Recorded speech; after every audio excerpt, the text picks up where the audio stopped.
It's Nebraska versus Iowa in the NCAA Tournament's Sweet 16. With Jayson Moeller, I'm Kevin Sjuts. Jayson, holy cow. You get the rivalry game and the big dance. Nobody expected this when the bracket was first released. Yeah, who'd have thought we'd both be here, Kevin, right? I mean, this is a great experience, and tell you what, there couldn't be a better rivalry to have down here than this Husker-Hawkeye rivalry. I grew up in Iowa. You've been in Nebraska plenty. You know there's nothing quite like this rivalry matchup, and it almost kind of has a feeling, I kind of said this last night, it's like running into an old classmate from high school, not anywhere near your school. You're just kind of sitting here like, wow, you guys are here too. First time for Iowa since '99, first time for the Huskers ever. I mean, what's it been like? What's it like for you to see this rivalry down here, man? It's pretty wild, and there's no love lost between the fan bases, right? They've had so much fun interacting with each other. Is fun the right word? I think it's fun. It's good. Sure. I think it's good-hearted in nature. But there's some choice words exchanged every now and again. Choice words exchanged. I've been doing man on the streets down here ever since we got down here.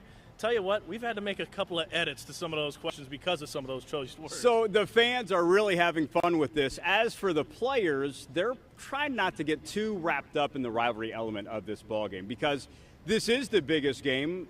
They always say that, right? But it is because they're playing in the NCAA tournament. But there's no denying that when Nebraska players see the black and yellow and the Iowa players see the Nebraska in, even one of the Iowa players told me in the locker room yesterday, it sends a shiver up his spine. He does not like Nebraska. He grew up in Iowa City. So there is an element there, and it just intensifies everything that's involved with this ball game. Yeah, it raises everything up to just that extra level, right? That familiarity with people. And not only that, because there's multiple elements to this rivalry. Not only do you have the Nebraska rivalry in here, you've got an Iowa State connection at Nebraska in Fred Hoiberg in that rivalry. So the Hawkeye fans, they've never really liked Freddie, even when he was at Ames. Now he's in Nebraska. Always just raises it up just a little bit more, but that also just makes it that much more fun for everyone else around this matchup. Absolutely. This will be the 45th all-time meeting between Nebraska and Iowa. Of course, they play regularly now with both schools in the Big Ten Conference.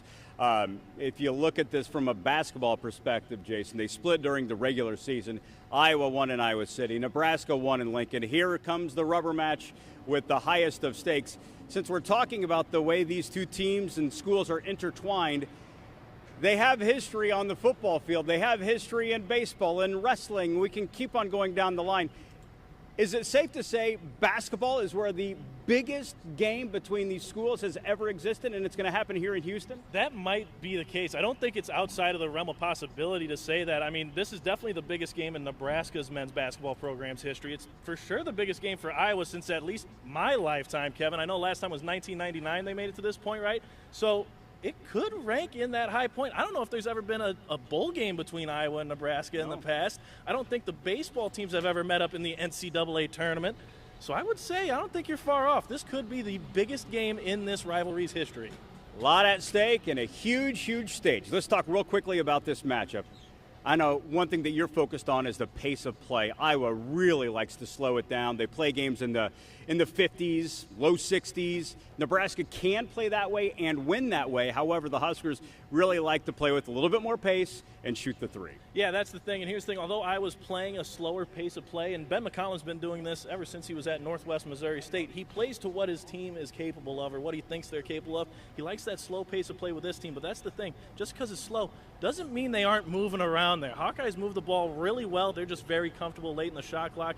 And with that Husker team, yeah, they do like to play a little more fast-paced. A little difference between Freddie's team at Nebraska this year and Freddie's teams at Iowa State in the past. A little bit more defense on this Husker team, so I think they'll be able to hang with that Hawkeye offense. That's going to be the key. If the Huskers can kind of stay, I don't want to say keep their legs underneath them, that's going to be a key because when you get into those long defensive possessions late in the game, that's when you start finding out who's got a little more gas left in the tank. You said late in the shot clock. I know for folks that watch Nebraska, sometimes that's frustrating. They want to see the Huskers get the ball down the court and let Price do his thing and let Jamarcus Lawrence shoot the three and let Sam Hoiberg get some open looks. So there's a contrast of styles, but the one common thread is defense. This is going to be an epic night in terms of Iowa basketball and Nebraska basketball.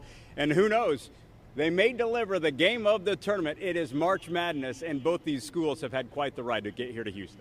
Yeah, I tell you what, quite the ride. And you already mentioned it could be the game of March Madness. Both these schools already have nominees for the game of March Madness. Iowa taking down Florida. Nebraska Man, tell you what, that basketball was about that far down that hoop for Vanderbilt. Everybody in the building thought it was going in. I think everyone in America who was watching thought that was going in, but it didn't. They've already had 2 great games. I think we're going to be in for another great one tonight. It's a 6:30 tip-off down at Houston at the Toyota Center. With Jayson Moeller, I'm Kevin.